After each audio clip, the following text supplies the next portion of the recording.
Mindan dengan NIM 098. Di sini saya ingin membuat video dalam rangka tugas case-based learning untuk mata kuliah ilmu penyakit bakteri dan jamur. Permasalahan yang saya angkat adalah otitis eksternal.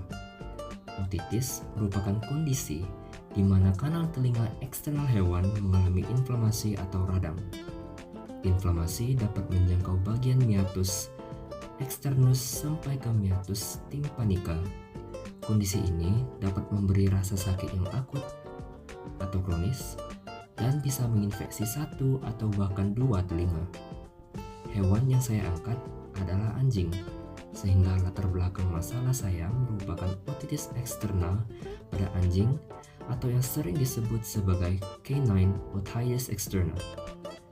Otitis eksternal atau disingkat OE merupakan kondisi yang sangat umum di seluruh dunia dan sering merupakan infeksi sekunder. Namun, berbagai kondisi lain dapat berperan dalam kondisi ini, dan jika tidak diobati dapat berakibat kebutuhan untuk operasi dan dapat berpotensi untuk merusak sistem pendengaran anjing. Saya mengangkat kasus pasien anjing berjenis Cocker Spaniel yang datang ke klinik dengan tanda-tanda dan gejala klinis seperti sering menggelengkan kepala, sering menggarukkan daerah telinga, bau tidak sedap dari telinga, eritema, alopecia atau kebotakan, tanda trauma pada daun telinga atau pina, dan pada daerah preaurikuler juga terdapat tanda trauma, menunjukkan sikap malu ketika dipegang kepalanya, keluar cairan dari liang telinga, dan ulcerasi pada liang telinga luar. Secara visual, terdapat eritema yang biasa merupakan tanda bahwa adanya infeksi bakteri, terutamanya Pseudomonas. Namun, tes lebih lanjut perlu dilakukan sebelum mengambil kesimpulan. Bisa dilihat dari gambar.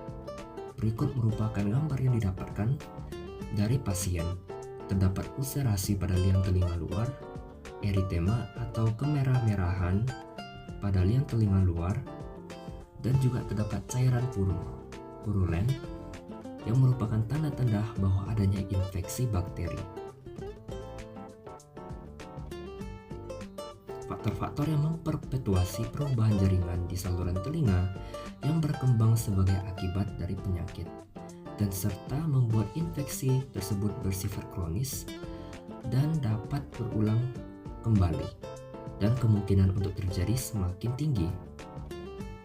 Pembengkakan dan hiperplasia dinding saluran diikuti oleh pembesaran kelenjar serumen yang merupakan kelenjar keringat yang dimodifikasi, dan akhirnya hidradenitis, di mana hidradenitis merupakan kondisi yang ditandai dengan timbulnya benjolan-benjolan kecil di bawah kulit, tepat di bawah epidermis. Setelah penyakit telah berkembang ke tahap ini, seringkali sulit untuk dipulihkan, dan seiring bertambah luasnya permukaan serta pertahanan fisik yang mulai tidak efektif dalam melawan bakteri dan infeksi, bakteri akan mulai berkembang biak, menimbulkan disimbiosis atau ketidakstabilan mikrobioma pada telinga. Toksin bakteri dan akumulasi fisik dari keluarnya cairan dapat menyebabkan infeksi dan pecahnya membran tympanica, memungkinkan infeksi untuk menyebar ke telinga tengah dan menyebabkan otitis medius atau OM yang kemudian dapat bertindak sebagai reservoir infeksi yang memperpetuasi stenosis atau penyempitan saluran telinga sebanyak 38% dari ukuran sebelumnya. Ketika diambil sampel melalui scraping di bagian eksternal telinga anjing untuk diuji lab dengan pembesaran mikroskop 1000 kali dengan stain Romanowski, didapatkan hasil sitologi berikut.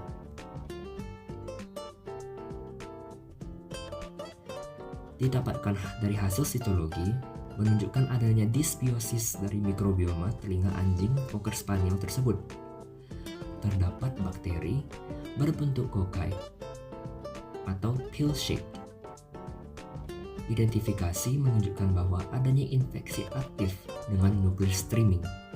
Nuclear streaming merupakan bentukan-bentukan benang yang bersifat eosinofilik yang menunjukkan bahwa bakteri tersebut adalah Pseudomonas aeruginosa. Pseudomonas aeruginosa adalah bakteri gram negatif dan merupakan anaerob obligat, berkapsul, mempunyai flagella polar sehingga bakteri ini bersifat motil, berukuran sekitar 0,5 hingga 1 mikrometer. Bakteri ini tidak menghasilkan spora dan tidak dapat memfermentasikan karbohidrat. Bersifat positif terhadap sitrat, katalase, dan oksidase. Ditemukan di tanah, air, flora kulit, dan sebagian besar di lingkungan buatan manusia.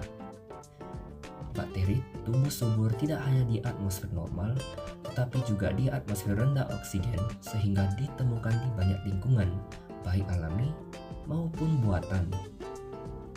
Bakteri menggunakan berbagai macam bahan organik sebagai makanan pada hewan. Versatilitasnya memungkinkan organisme ini untuk menginfeksi jaringan yang rusak atau jaringan dengan kekebalan yang berkurang.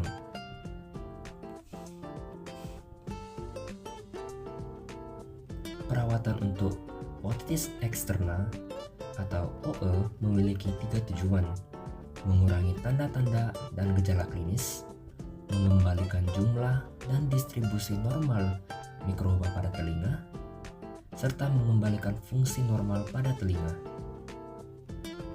Sistem tersebut mengarahkan dokter hewan untuk mempertimbangkan penyebab utama.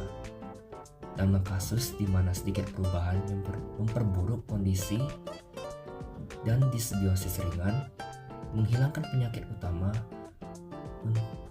mungkin cukup untuk mengembalikan kesehatan telinga. Steroid sering disertakan dalam pengobatan OE pada anjing.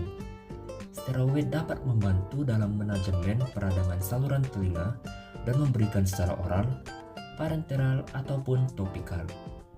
Meskipun steroid tidak memiliki efek langsung pada mikrobiota telinga, penggunaannya dalam infeksi, termasuk Pseudomonas, masih kontroversial karena dapat mengurangi peradangan dan respon imun yang bermanfaat. Terapi antimikrobial secara topikal umumnya lebih di-prefer oleh dokter hewan untuk mengobati OE pada anjing. Hal ini karena preparat optik memberikan konsentrasi obat lokal yang jauh lebih tinggi dibandingkan pengobatan sistemik seperti steroid.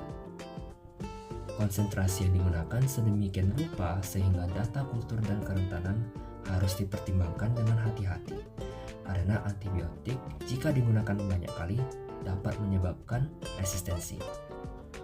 Untuk alasan itu, dan setelah pemeriksaan sitologi, antibiotik harus digunakan secara empiris.